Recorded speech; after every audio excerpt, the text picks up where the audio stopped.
दर्शकों, good morning. Bharat में आगे बढ़ेंगे और बात पुष्पा 2 के ट्रेलर के बाद अब प्रीमियर की करेंगे, जहां पर हैदराबाद में जब इस फिल्म का प्रीमियर चल रहा था उस दौरान अल्लू अर्जुन को देखने के लिए जबरदस्त भीड़ वहां पर मौजूद थी और भीड़ के बीच भगदड़, और इस भगदड़ के बाद पुलिस को भीड़ को काबू में करने के लिए लाठी चार्ज करना पड़ा है।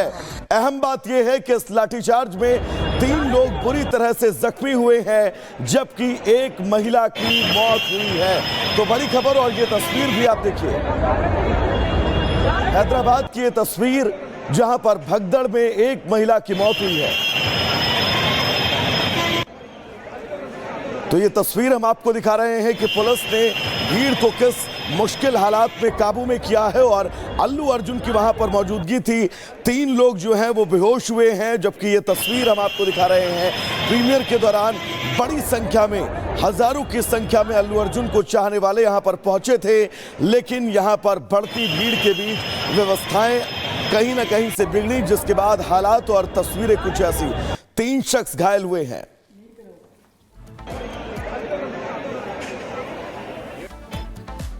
और चलिए बढ़ेंगे आगे और बात करेंगे संभल की, जो इस वक्त सियासी मैदान बना हुआ है, जंग का अखाड़ा बना हुआ है। हर एक राजनीतिक दल संभल जाना चाहता है और ऐसे में लगातार 2 टूक जिस तरीके से कहा गया कि 10 दिसंबर तक किसी भी राजनीतिक दल के आने पर बैन है। हालांकि पहले समाजवादी पार्टी इस होड़ में नजर आई, इसके बाद कांग्रेस भी इस सियासी दौड़ से पीछे नहीं हटी। लेकिन दूसरी तरफ अगर सीएम योगी आदित्यनाथ की बात करें तो उन्होंने 2 टूक कह दिया है, लाउड एंड क्लियर कह दिया है कि कोई भी बख्शा नहीं जाएगा। रिपोर्ट देखिए।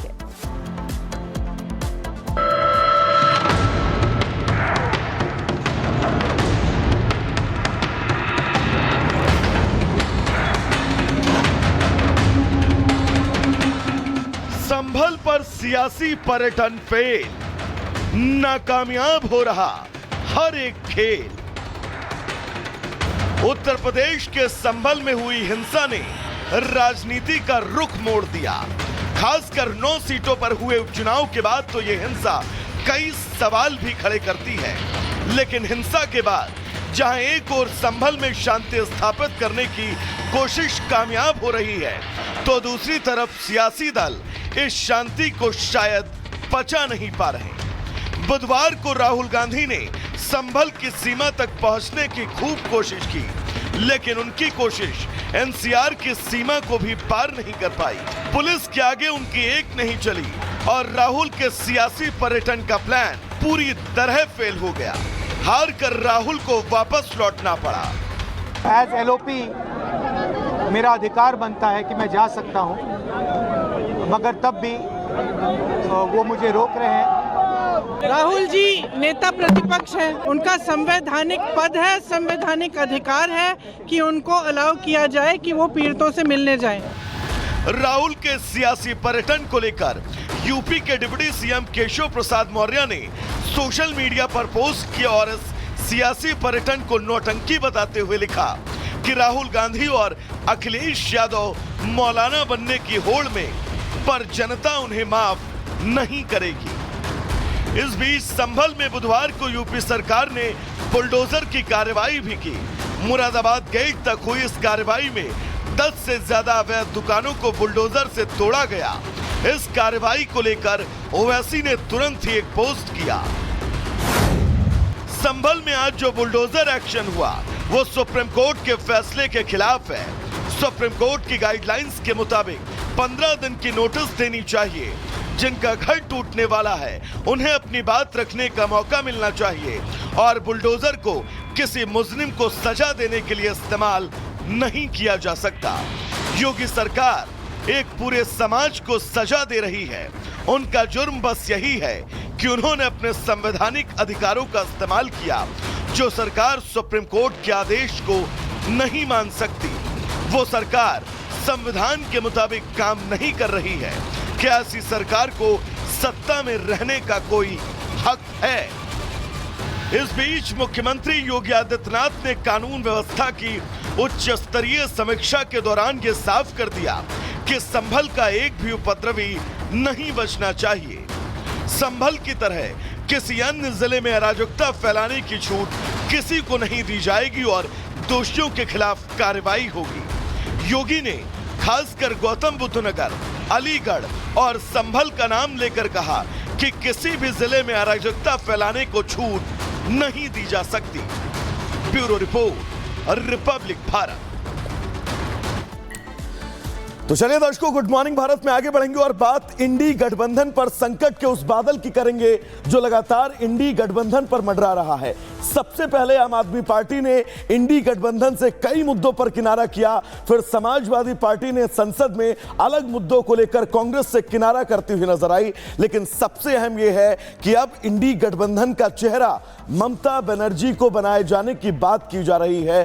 तो जब इतनी ज्यादा यहां पर स्थितियां बिगड़ी हुई हैं, तो क्या इंडी गठबंधन अब सिर्फ नाम का गठबंधन रह गया है? रिपोर्ट आपको दिखाते हैं।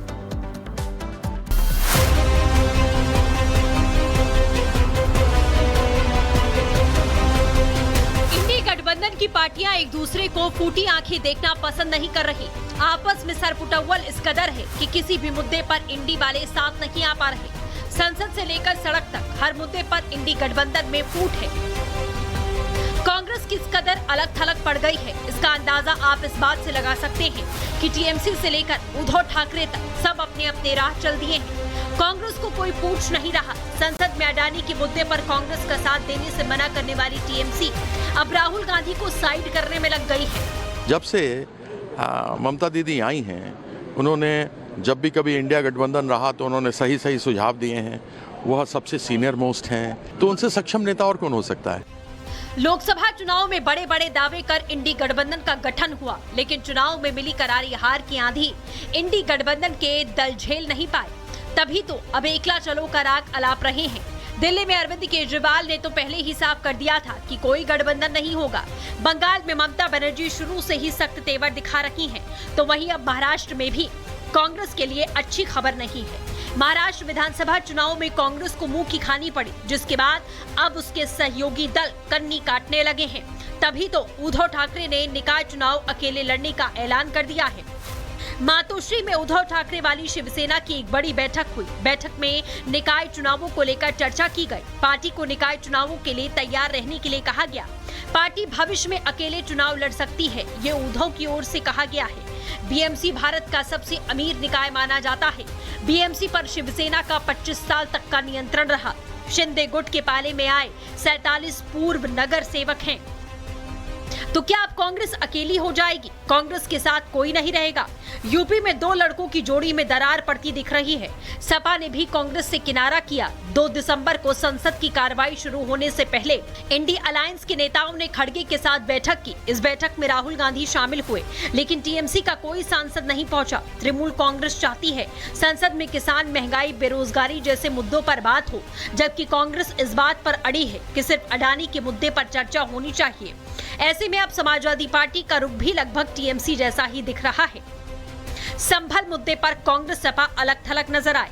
दोनों ही पार्टियां अलग जाने पर अड़ी रही। सपा और कांग्रेस नेता साथ नहीं गए। संसद में भी कांग्रेस से दूरी बनाती सपा दिखाई दी। अडानी मुद्दे पर प्रोटेस्ट में सपा नहीं पहुंची। टीएमसी और सपा ने प्रदर्शन से दूरी बनाई। उद्धव गुट भी स्थानीय मुद्दे उठाने पर अड़ा। कांग्रेस को दो टूक कहा गया, हमारे मुद्दे अलग हैं। इंडिया ब्लॉक है, मुझे तो दिख नहीं रहा कहाँ, इधर कोई पे है, कहीं पे ब्लॉक दिखता ही नहीं। तो ब्लॉक कहाँ है? अलग अलग ईंटें हैं। ईंटें एक साथ जुड़ेगी तब ना जाके ब्लॉक होगी ना। ये कोई इधर भाग रहा है, कोई उधर भाग रहा है। सबको प्रधानमंत्री बनना है। कभी भी वह एक साथ नहीं थे। दिखता है कि जो इंडी अलायंस है वो सिर्फ मोदी जी को अपोज करने के लिए, मोदी जी का विरोध करने के लिए है, अन्यथा कोई वैचारिक पक्ष कोई एक साथ नहीं है। इंडी गठबंधन का भविष्य धुंधला दिखाई दे रहा है। अलग अलग सुर में बोलने वाले पार्टियों का ये हश्र तो होना ही था। ऐसे में सवाल है कि आखिर किस बुनियाद पर इंडी गठबंधन की नींव रखी गई थी? Bureau report, Republic Bharat.